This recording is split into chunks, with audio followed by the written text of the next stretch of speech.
Hello, amazing, beautiful people. And here we are, season one. I believe actually this is week 9. Holy moly, how did we get here? And today I want to talk about delight or dread. How do you go out into your day? Do you go out full of delight, looking for the exciting treasures that the day holds for you? Or do you get up with the weight of the world on your shoulders, like dreading every day, hanging in there for the next break, the weekend, or the holidays? I am a big believer in the fact that life is what you make it, and we see what we're looking for. I can choose to look for the worst. I can look at it and I can look through anything and find it. So whether I'm listening to the news or hearing horror stories about what's happened or the devastation around me, we're still in the aftermath of the Cyclone Gabrielle for some people. And I can focus on that and I can take myself into the dread of it's always going to be this way. This is terrible. This is unfair, all that stuff. Or same situation, but I can look at the world as somewhere that actually is full of good and delight and excitement of what's next, and look for the joy that comes out of the trials.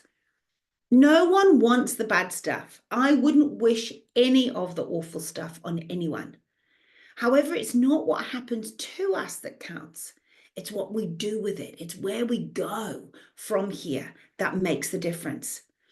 I have seen some incredible restorations coming out of the cyclone, houses being better than they were, families being better than they were. And I'm not saying that's for everyone, but it's like actually I love going out into the unknown every day or the unseen each day, looking for the good, the beauty, the blessing, and watching as it gets revealed to me as I go. Sometimes just walking the dog and seeing the beautiful flowers. Right now, I'm super excited. It's spring. Well, actually, it's not. It's winter. But the buds are starting to just pop. The daffodils are coming out. I'm like, oh, there's hope that spring is on the way. And you know what? This weekend on Sunday, we had an amazing gentleman share some phenomenal wisdom with us. So I'm just going to pass it straight on. So Ken Breen shared a couple of pearlers on Sunday. He talked about Michael de Montage, I think that's how you say it, or Michel de Montage actually, or Montaigne, a French philosopher in the late 1500s said, I just love this. My life has been filled with terrible misfortune, most of which has never happened. Oh my goodness, like how many of us can relate to that? And he backed this up with some wonderful scientific research because he's not, hasn't got a PhD for no reason. This is about actually, let's have the hard facts.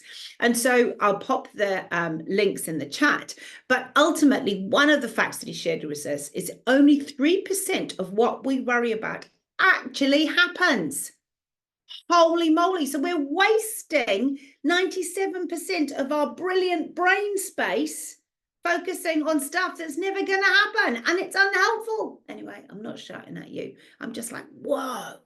And the other information that he stated from the research was 85% of the subjects in the research, what they worry about never happens. Oh my goodness, what a waste of time, waste of energy, unhelpful. And the other 15% that did happen, the subjects found that they could handle it, and it taught them a lesson worth learning in the process. Whoa, how cool would that be if we look through that lens rather than everything's bad? And for me, Mahatma Gandhi urges us to embody the values and principles we wish to see in the world. Instead of waiting for others to make those changes, we must take responsibility for our actions and lead by example. So my take on all of this is we can live in delight, which is love, or dread, which is fear. The choice is ours and it's in our heads. Dr. Caroline Leaf will tell us that 75 to 98% of mental, physical, and behavioral illness all starts here in our thought life. So it's about how we engage with your heart and taking some action. So let's get out of our heads, let's get into our hearts, and let's get moving. So here's 3 cracking examples for me that take me from dread into delight. So if I want to be invited out for dinner and the dread is no one invites me, no one cares, no one likes me, the first thing I need to do is invite others for dinner. Solve your own problems. Brilliant, just quietly. Or if I want my garden sorted, the first thing I need to do is go and help someone else sort their garden. You know what? I'll find some really good tips along the way. And if I want people to be nice to me, guess what? I need to be nice to them first. Oh my goodness, how cool would that be? And it doesn't mean that any of the examples or in any of these others will return the favor. What it does do is bring the breakthrough as the gift of giving through faith, brings the delight and breaks the chains on dread. The dread that no one likes us or invites us, or, having an overgrown garden, everyone will judge us. The dread of the world being horrible. And no, but you know what? It's all gone by putting the keys to happiness back in your hand as you take action. And what you're actually doing is you're turning the key and you're unlocking the treasure within to release the joy and delight in your life because it's what you want. Every problem has a promise attached. And when we take responsibility for the things that we don't want or don't like, the things that we dread, and turn them into the things that we do want and we do like, the delight, we shift from dread to delight. Now, I'm going to give you a couple of incredible keys. It's actually a few. I'm going to give you some examples. But I want to share Dion Van Seal, who is an amazing apostle. He's actually outstanding. His strategic brain and his capacity is next level. And he has a principle of insteading. And Teresa Cook, who's married to the amazing Graham Cook, she is a powerhouse within herself. And she and Bridget, I think she came up with it, but her and Bridget shared this on a brilliant women's group about the exchange store. Imagine if you could go and take in your rubbish or your clothes or whatever it was, the old things that you don't want. You go in and you exchange them. You say, oh, I'll trade it for that, thanks. And you walk out with what you want. So insteading or exchanging both allow you to take what you don't want, in this case, dread or fear, and change it up for something you do want, in this case, delight or love. So I encourage you to have some fun with this.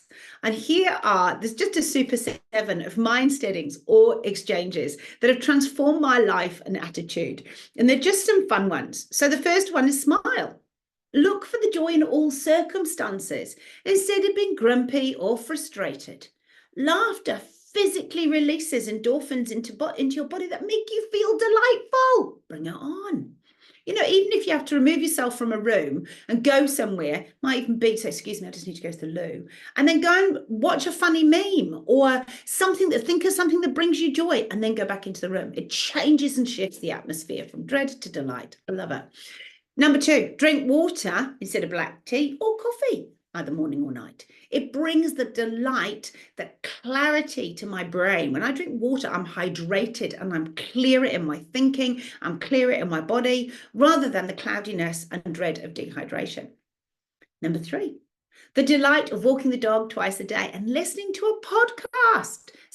Often it's Graham at the moment, like, oh my goodness, something uplifting that's going to give me extra value in my day. Instead of lying in bed, scrolling aimlessly through the dreaded social media channels in the hope of something that might, inspire me. It's so much more refreshing and so much more fulfilling. Number 4, create the delight of making my husband a cup of tea, herbal tea, in the morning, rather than being stroppy because he hasn't made me one. I just get to choose. Get up, make it yourself, sister, and then bless him in the process. So much better. And then number 5, listen to the delight of the good news on my Bible app first thing, instead of the dread of the news on TV or the radio or the papers or apps. It's like, oh my goodness, drama, drama, drama. It's just revolting, makes you feel sick. It doesn't lift you up in the day, it pushes you down. I became intentionally ignorant of the things that I have no capacity to change or have no influence over years ago. And to focus on what I could do, where I could make a difference, the people in front of me, where I live, what I do day to day. And you know what? My life has been so much more delightful since. And number 6, have the delight of quality time with your spouse or your close friends by going on a date night or just spending quality time with each other and each other's undivided attention. Put the phones away and be in conversation. Instead of falling asleep at being on the phone, watching a movie or working, all of which suck the living daylights out of any relationship. And number 7, have a place for everything in your home and have a rule that the job isn't finished until it's put away. So you live every day in a clean, tidy house instead of leaving things out for later on, because Ron never picks it up. And what it means is it just builds up, builds up, builds up. And then you have, the dreaded clear up to do. So don't have that dread of clearing up. Just keep on top of it as you go. So have fun reframing your dreads into delight. I love that, because you want them to be dead. Dreads into delight. And let me know how you get on. I'd love to hear some of your insteadings or exchanges that shift one to the other.